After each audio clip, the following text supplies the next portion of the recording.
আম্মা জান জিজ্ঞাসা করছিলেন, ইয়া রাসূলুল্লাহ, কিয়ামতের দিন কিরকম হবে, আমরা কিভাবে আসবো? তো আম্মা জানকে আল্লাহ রসুল বলছিলেন হুফাতান ওরাতান, পায়ে হাইটা আসবে, উলঙ্গ আসবে। আম্মা জান চিৎকার দিয়া বলছে, আলা ইয়ারা বাদুনা বাদা, আমাদের একজন আরেকজনকে দেখবে না? আল্লাহ রসুল আম্মা জানের কোলে শোয়া ছিলেন, উঠা বসছেন, চেহারা রং পরিবর্তন হয়ে গেছে, আর বলছে, আয়েশা ইয়াউমুন আসির, আয়েশা বড় কঠিন দিন। তো দুটা চিত্র তুলে ধরছেন আম্মার সামনে, বলছে, আয়েশা কিরকম কঠিন শুনবা? কান্নি আনদুরু মুসা মুতালাফফিফুন বিউমুদিল আরশ ওয়া ইয়াকুলু রাব্বি লা আসআলুকা আল-ইয়াওমা উম্মি ওয়া লা আসআলুকা আল-ইয়াওমা উখতি আসআলুকা নাফসি নাফসি নাফসি নাফসি। বলছে, আয়েশা এরকম কঠিন দিন আমি দেখতেছি যেন মুসা আলাইহিস সালাম আরশের খুঁটি ধরে চিৎকার দিতেছে আর বলতেছে, আল্লাহ আজকের দিনে মাকে চাই না, বোনকে চাই না, চাই আমাকে বাঁচান, আমাকে বাঁচান। কালিমুল্লাহ, যার কিতাবটা আল্লাহ নিজের হাতে লেখছে, কাতাবাত তাওরাত বিয়াদি, যার কিতাব আল্লাহ নিজের হাতে লেখা দিয়েছেন, কালিমুল্লাহ যিনি, আল্লাহর সাথে যিনি কথা বলতেন, যার উপাধি কালিমুল্লাহ, উলুল আজমি মিনার রসুল, 5 জন নবীর ভিতরে একজন যিনি, 5 জন উলুল আজমি মিনার রসুলের ভিতরে। আল্লাহ রসুল বলছে, আয়েশা আরেকটু দৃশ্য বলবো তোমাকে? তো বলছে, ইয়া রাসূলুল্লাহ বলেন। বলছে, ওয়াজিআ বিজাহান্নাম, জাহান্নামকে যখন আনা হবে 70,000 শিকল লাগানো হবে, প্রত্যেকটা করার সাথে 70,000 ফেরেশতা ধরবে, তারপরও জাহান্নাম ছুটবে, সব ফেরেশতাদের হাতের থেকে ছুটা নিচে কিয়ামতের দিন মাঠের দিকে যখন ভাগতে থাকবে, তো জিবরিল আলাইহিস সালাম আল্লাহর পাশে থাকবে, চিৎকার দিয়া বসা পড়বে আর বলবে, রব্বি সাল্লিম সাল্লিম, রব আমাকে বাঁচান, আমাকে বাঁচান। ওই দিন শুধু একজন ব্যক্তিত্ব, আপনার আমার রসূল মুহাম্মদুর রাসূলুল্লাহ সাল্লাল্লাহু আলাইহি ওয়াসাল্লাম শুধু উম্মতি উম্মতি বলে চিৎকার দিবে। আল্লাহ এটাই জবাব দিতেছেন, আনতা তাকুল উম্মতি, আমি জানি আপনি উম্মতি বলে চিৎকার দিবেন, কেন এখানে শুধু ব্যথা উম্মতের, আর কোনো ব্যথা নেই, কোনো ব্যথা নেই, শুধু ব্যথা উম্মতের ব্যথা। এমন এক ব্যথা দিলের ভিতরে ছিল, তো বলছে আপনি উম্মতি বলে চিৎকার দিবেন, আমি বলবো রহমতি রহমতি, 99 রহমত রাখা আছে, সালতো তা, ওই দিন আপনি চাবেন আমি দিব, শাফি তুসাফা, আপনি সুপারিশ করবেন আমি মঞ্জুর করব। আর এক রিওয়ায়াতে আল্লাহ বন্ধুকে সান্ত্বনা দিয়েছেন, বন্ধু আনা মালিকি ইয়াউমিদ্দিন আনতা সাহিবা ইয়াউমিদ্দিন, আমি কিয়ামতের মালিক বটে কিন্তু বাদশা কিন্তু আপনি, আমি মালিক কিন্তু বাদশা আপনি। ব্যথা ছিল, ব্যথা। সুনামগঞ্জের মানুষ আমার চেয়ে বড় বড় ওলামার আওয়াজ করছে, আমি শুধু আপনাদেরকে একটু নবীর ব্যথা শুনাইতেছি, কিরকম ব্যথা ভিতরে ছিল।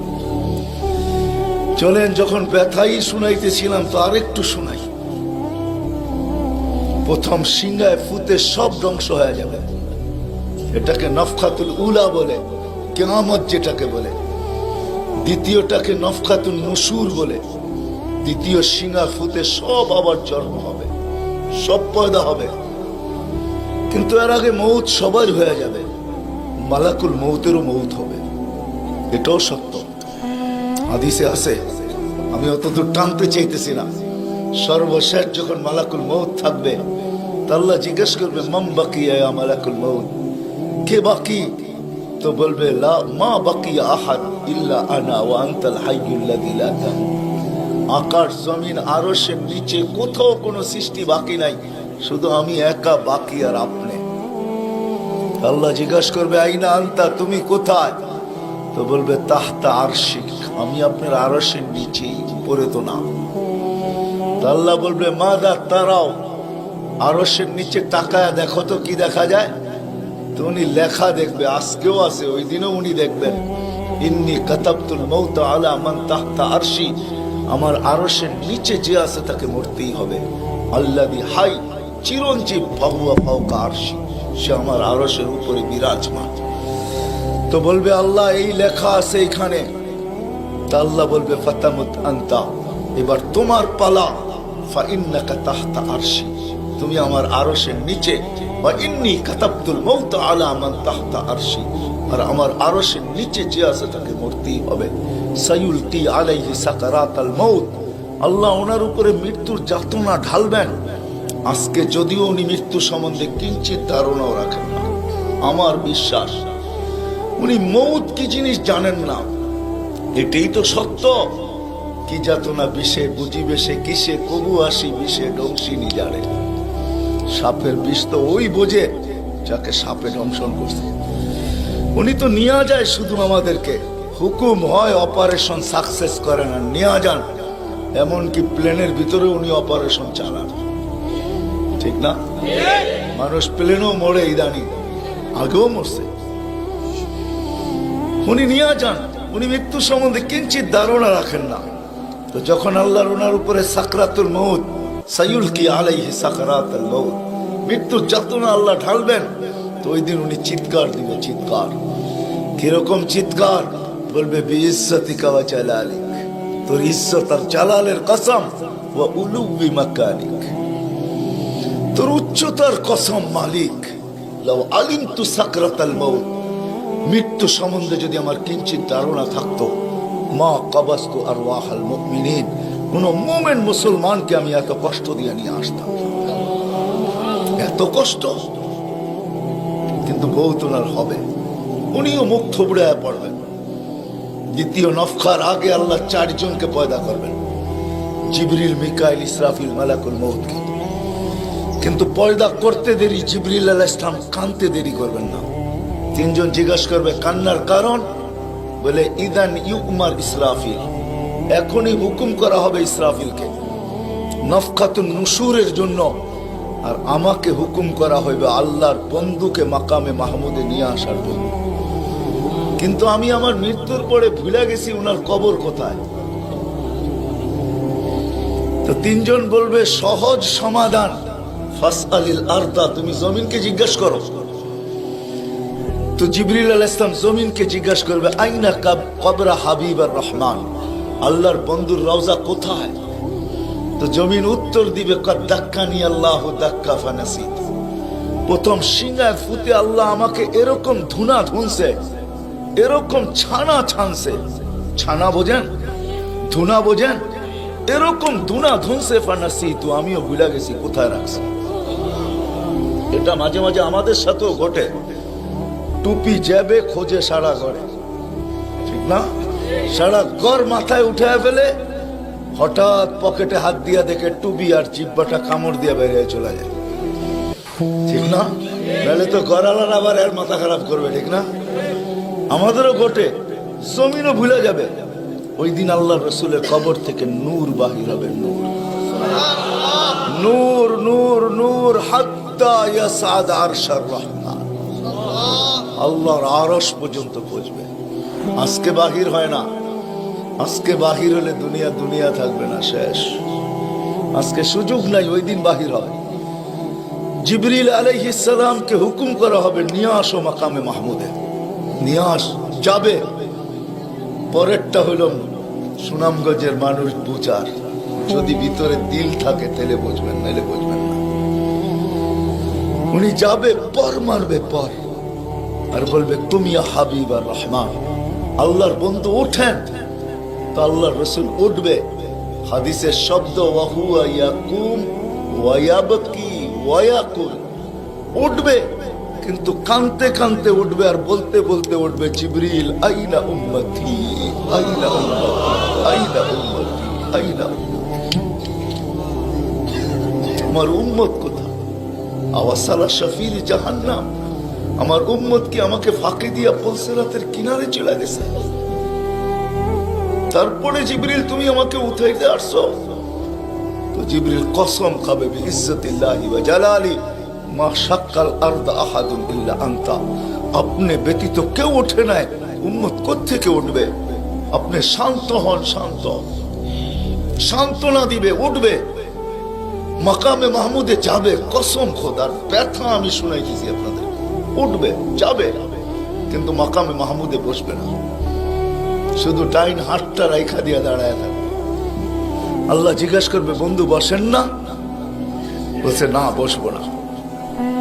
দাঁড়ায় আছেন কেন, হাত রাখছেন কেন? বলে, মালিক এই জন্য হাত রাইখা দাঁড়ায় আছি, এটা আমি মালিক। কিন্তু তাইলে বসেন না কেন? বলে, বসবো না। বলছে, কারণ কি কারণে বসবেন না? বলে, আমাকে বসায়া দিতে চান তাই না? আমি যদি বসি তো আমার উম্মতের জন্য ছুটবে কে, ভাগবে কে, কাঁদবে কে? হাউজে কাউসারে যাবে কে? উম্মতের ঠোঁটে লাগায়া পেলা পান করায়া দিবে, পানি পান করায়া দিবে কে? মিজানের পাশে দৌড়াবে? পাল্লা যদি সামনে না ঝোঁকে তাইলে দুরুদের গাঠটি নিয়া, যা আমি আপনি পড়ছি নবীর উপরে দুরুদ, ওই গাঠটি গুলাকে নিজের কাঁধে করে নিয়ে চলে আসবে।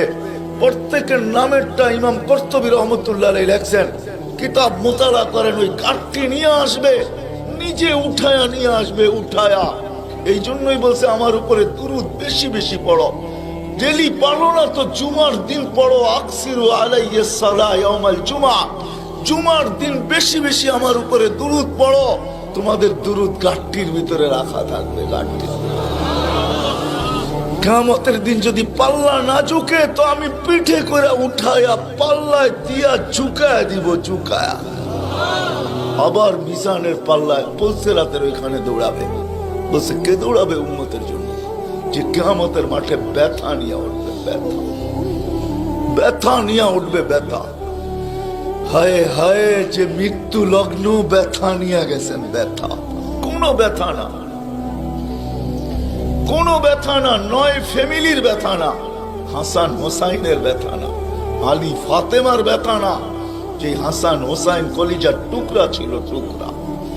সুনামগঞ্জের মানুষ বুঝবেন কি বুঝবেন না জানি না, দুই ভাই আসছে আল্লাহ রসুলের কাছে, আয়েশা বলছে, নানা জান আপনি উত্তম না আমরা দুই ভাই উত্তম?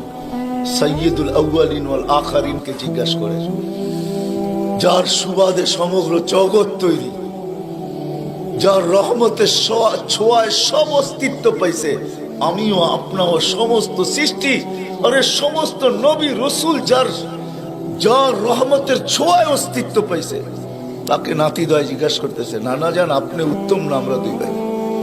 আল্লাহ রসুল সাদা সিধা জবাব দিচ্ছেন, আমি উত্তম, খায়রুল বাশার, আমি উত্তম। দুই ভাই হাসা দিছে। আল্লাহ রসুল জিজ্ঞাসা করছে, আসলা কেন? নানা জান জবাব হয় নাই। মানি আমরা দুই ভাই উত্তম। প্রমাণ? আপনার আব্বা আমাদের আব্বাজানকে চিনেন? তো বলছে, বলো তোমাদের আব্বাজান কে? আলিউল মুর্তাজার পুরা মানাকে পরিচয়। আমি সিলেটও বলে আসছি, আমার বড় আফসোস লাগে, বাংলাদেশে হাজারো ওয়াজ হয় সারা বছর, কিন্তু আজ পর্যন্ত একটা ওয়াজের ব্যানার পাইলাম না যে শানে সাহাবা, শানে সিদ্দিক, শানে আবু বকর, শানে ওমর, শানে উসমান। বহুত কম ব্যানার পাই শানে রিসালাত, আল্লাহ রসুলের শান। চিনি না বিদায়, রাগ হবেন না, আজকে চিনি না বিদায়। প্রত্যন্ত অঞ্চল সুনামগঞ্জের সাথে আজকে যোগাযোগ বড় ভালো, আপনাদের হাইওয়ে বড় সুন্দর, গাড়ি বড় স্পিরিটে চলে, কিন্তু একটা দিন ছিল এখানে যোগাযোগ বড় দুর্গম ছিল। বাতিল এই সুযোগগুলোকে ব্যবহার করছে। প্রত্যন্ত অঞ্চলের মানুষ নবী জানে না কাকে বলে, রসুল চিনে না কাকে বলে। আপনারা তো শহরের মানুষ, হায় হায় আপনাদের এই সুনামগঞ্জ পাওয়া যাবে বহুত মানুষ নবীর নামও বলতে পারবে না। রাগ হয় না, রাগ হয় না, পায়ে হাত রাখে। বিদায় বাতিল এটাকে সুযোগ হিসাবে ব্যবহার করে। নবীকে যখন চিনে না তো ভুল নবীর 2 নম্বর 22 নম্বর নবীর মালা তাদের গলায় পড়ায় দেয়। কাদিয়ানি বানাইতে সুবিধা এই জন্য, নবীর পরিচয় যদি আমাদের বাচ্চা বাচ্চা জানতো, নারী পুরুষ জানতো, আমাদের স্কুল কলেজের ছেলেরা জানতো যে আমাদের নবী কে, তার প্রয়োজন কতটুকু, তার মর্তবা কত বড়, তাইলে কেউ এরকম দাওয়াত নিয়ে যাইতে দেরি, জুতার বাড়ি খেয়ে ফিরতে দেরি হতো। মুখ খোলার সুযোগ ছিল না আমার। আমার বড় আফসোস লাগে, দিলে ব্যথা লাগে, ব্যথা যে বাংলাদেশে হাজারো লক্ষ ওয়াজ হয়, জানি না হুজুররা দেখছে কিনা জানি না, শানে সাহাবার কোনো ওয়াজ নাই, শানে আলী, শানে ওমর, শালিয়া, হায় হায় কথা মনে উঠছে এই জন্য বলেই ফেলি আজকে। আলী রাদিয়াল্লাহু তাআলা আনহু বসা আল্লাহ রাসূলের কাছে, দুইজনই বসা, আর কেউ নাই। আমি আপনাদের কিতাবের হাওয়ালা দিব, কিতাব দিব।